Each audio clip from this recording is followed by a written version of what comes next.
Jay Silverheels made history as the first Native American to play a Native character on TV. He became famous as Tonto in The Lone Ranger. But behind the scenes, something was very wrong. In 1957, when someone asked him about his most famous role, he said just 3 words. Tonto is stupid. That wasn't the only secret. He was paid half of what his white co-star earned.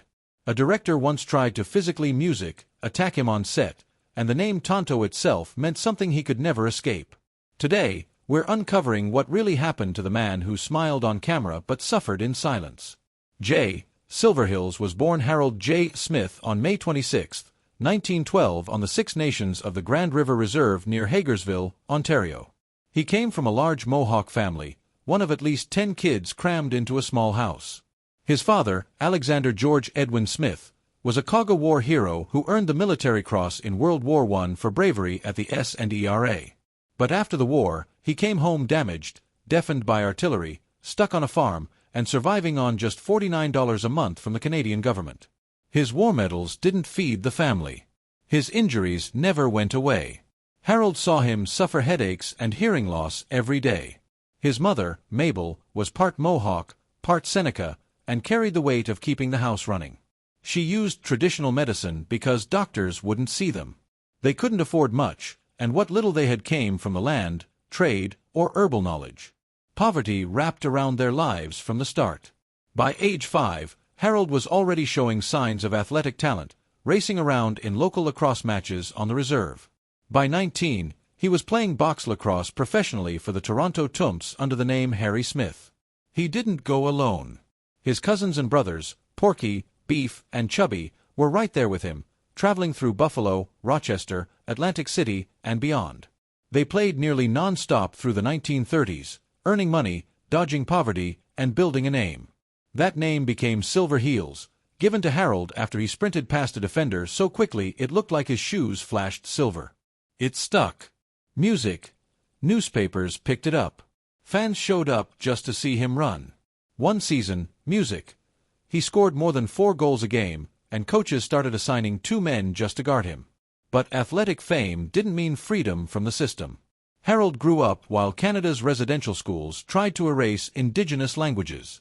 At Six Nations, students were beaten for speaking Mohawk. Some were fed soap or strapped. Harold's own sister was sent away to a residential school and came back unable to speak her own language properly.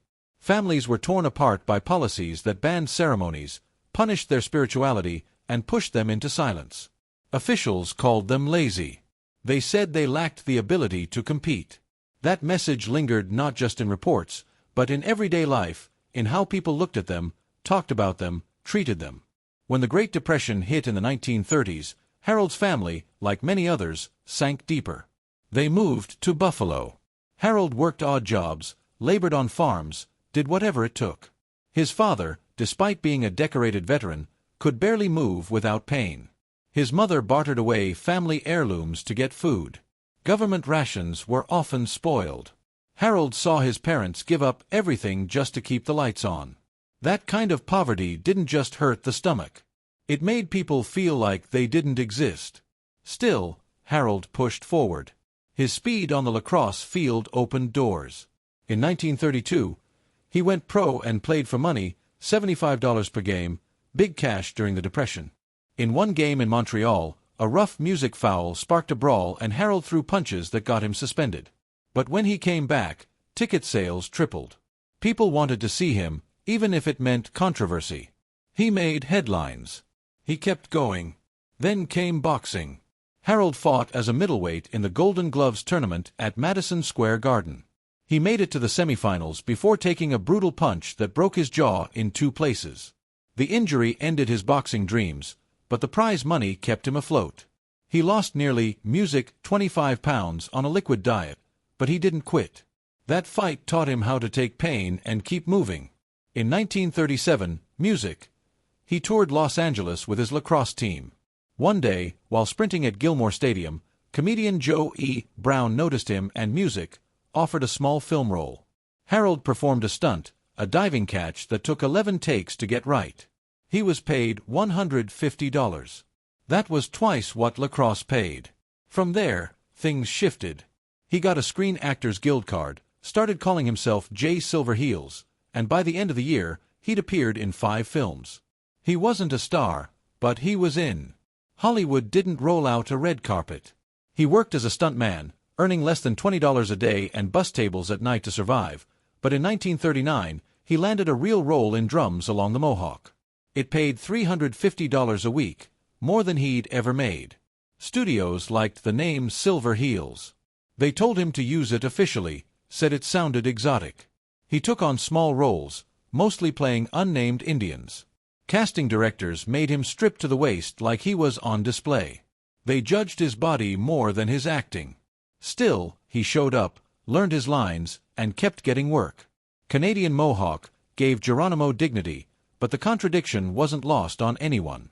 Then came the moment that changed his life and TV history. In 1949, when The Lone Ranger came to ABC, Silvers beat out 35 other actors to become Tonto. It aired on September 15th. For the first time, a Native American played a Native American character on television. For 2 decades, the radio version of Tonto had been voiced by white men like John Todd and Roland Parker. Even when TV producers considered casting a Native actor, they hesitated. One was fired for refusing to speak in broken English. They went back to John Todd before finally giving Jay the job. At the time, Hollywood standard was to paint Italian actors with Armenia bowl red clay to make them look native enough. Jay's music casting broke that mold. He wasn't supposed to win the part, but he did, and it changed everything. There was always a problem with the name. Tonto means fool or stupid in Spanish. Silverheels knew it. He lived with it. Publicly, he smiled. Privately, he resented it. In 1957, during a visit to his home reserve in Ontario, someone asked him about his famous role. His answer was quick. Tonto is stupid. That was all he said. Music. Just 3 words. But behind those words was a decade of quiet frustration. The name stuck through the decades, even as Native American groups pointed out its offensiveness. When Johnny Depp played Tonto in 2013, the controversy returned. Nothing had changed. And it wasn't just the name. Jay had a reputation for never reading his lines. Not because he was lazy, but because the lines were often bad, stiff, broken English written to sound authentic. So he'd ad-lib. He'd make it up. Me wait here. You go into town. That right. The phrases stuck. Directors were furious. Alan Dinhard remembered how one director, Wilhelm Thiele, went red with rage and had to be physically held back from attacking Jay on set in 1955. But Clayton Moore, the Lone Ranger himself, defended his co-star. Let it play, he'd say. It sounds more natural. Jay had a point. He knew how people really spoke, but Hollywood didn't want that. They wanted a stereotype, and he was forced to deliver it. Behind the scenes, things weren't much better. The budget for each episode was only $12,500, so corners were cut. Jay and Moore didn't even have proper dressing rooms in the beginning. They had to change clothes in a gas station restroom down the road.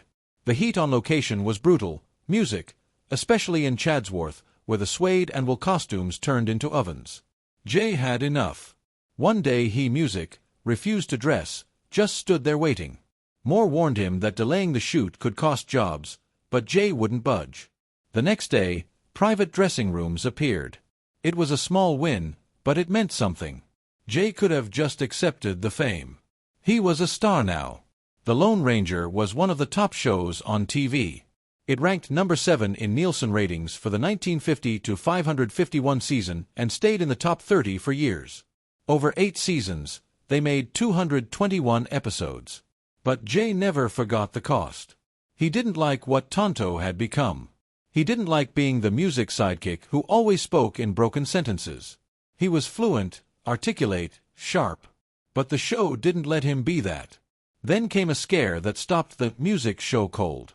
In 1955, during a fight scene rehearsal, a stuntman fell onto Jay. Moore saw something was off. Jay was walking strangely. He followed him to the trailer and found him clutching his chest. Heart attack. Despite being an athlete, a lacrosse champion, a Golden Gloves boxer, Jay was a heavy smoker. He missed 8 weeks recovering. During that time, a new character, Dan Reed, was introduced to fill the gap. Writers explained Tonto's absence by saying he was in Washington meeting the Great White Father. That line said more than they realized. At home, Jay was just Harold Smith. Music. He married Mary Doma in 1945 and had 4 children with her, Jay Jr., Marilyn, Pamela, and Karen. From his first marriage to Bobby Smith, he had 2 more, Steve and Gail. He joked about their mixed heritage. On The Tonight Show, he once said he married an Italian to get back at Christopher Columbus and called their kids indolens. But the joke hid something deeper. Jay's grandfather had been a Mohawk chief. He grew up on the Six Nations Reserve in Ontario. Hollywood's version of Indian was a long way from the truth he carried with him. In 1953, Jay Silverheels took on the role of Satanta, a Kiowa chief in the film War Arrow. It wasn't a lead role, but it placed him alongside big names like Maureen O'Hara and Jeff Chandler. Filming stretched from early March through April, shot across Arizona in places like Nullas and Sanita's Empire Ranch, plus a few scenes in California's Agoura. What started as a solid action western ended up being trimmed down by director George Sherman, who took out several action sequences and replaced them with talkie scenes that explained the action instead of showing it. Even the studio admitted later this decision weakened the film. Still, it had strong stunt scenes and rich Technicolor visuals. Maureen O'Hara would later say Chandler was nice, but didn't impress her as an actor. Silverheels' character stood on the opposite side of the central conflict, a reminder of how native roles were usually placed, just outside the focus, music, but still present. The following year, 1954, he played another supporting role in Drums Across the River. This time, he played T.A. in a western directed by Nathan Guerin and starring Audie Murphy. It was shot in Technicolor in some of California's most scenic spots, including Barton Flats and Red Rock Canyon. Murphy played a young man trying to stop a war with the Ute tribe while being accused of a crime he didn't commit. Silverheels' role wasn't just background. His character, Music, represented the native voice in a story about land disputes and rising tensions. The film had intense horseback scenes, fights, and what one critic called a leap of death stunt that stood out. These kinds of physical scenes came naturally to Silverheels, who had once been a lacrosse player and boxer. Morris Ankrum joined him on screen as Chief Yuri in a production that cost around $1 million, a big budget at the time. After the Lone Ranger series wrapped in 1956, Music, and stopped airing by 1957, Silverheels returned as Tonto in 2 theatrical movies. First came The Lone Ranger in 1956, then The Lone Peaks. In 1973, Silver said their main goal was to unlock the dormant creativity inside native communities. He didn't just say it, he built it. In the late 1930s, while working as a stuntman and background actor in Hollywood, Jay Silverheels married Bobby Smith. Their marriage fell apart by 1943. Around the same time, he was juggling unstable film work and military service during World War II. He was often away performing dangerous stunts for films like The Seahawk and Western Union, earning barely enough to live on, just about $50 to $75 a week. The divorce left him estranged from his 2 children, Steve and a daughter whose name varies in records, Music, sometimes listed as Gail and sometimes Sharon. Jay's limited income, constant travel, and the legal complications of wartime service made it nearly impossible for him to stay in close contact with them. A couple of years later, in 1945 or 1946, Jay married Mary Doma, an Italian-American woman he once joked about marrying just to get back at Christopher Columbus. He called their kids Indelians. They had 4 children, Jay Jr., Marilyn, Pamela, and Karen, and settled down in Canoga Park, California. In 1949, Jay landed the role that would define his public image, Tonto in The Lone Ranger. It brought him fame, but not fortune. Contracts back then didn't offer much in the way of long-term pay, and being so deeply TYP cast meant that Tonto was both a breakthrough and a trap. Even after the show ended in 1957, he was constantly Music, boxed into roles that looked and sounded like Tonto. He had a heart attack in 1955 while filming and missed 8 weeks of work, which didn't help his already strained finances. Still, he and Mary remained together until his death, navigating all the ups and downs of a long and unstable career. By the early 1960s, he began thinking about how Native Americans were represented in Hollywood, and more importantly, who got to represent them. He started quietly supporting a project that would become formal music in 1966, the Indian Actors Workshop. It was his way of doing something concrete instead of protesting from the outside. He believed boycotts wouldn't work for Native Americans the way they had for African-Americans. Music. Saying a boycott by Indians would not mean the loss of money that a Negro boycott could bring. So he focused on what he could: music, control, training.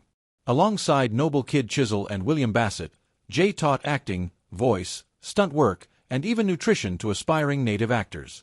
They held weekly sessions at places like the Los Angeles Music Indian Center and a Methodist church in Echo Park. The goal was clear: to help Native actors get into the Screen Actors Guild, to land better roles, and to gradually shift how studios saw them. Not everyone appreciated this approach. Activists like Russell Means saw Tonto music as a symbol of everything wrong with Native representation. The character was mocked as an Indian step and fetch-it music, and the word Tonto even became a slur in activist circles. But Jay stuck to his path.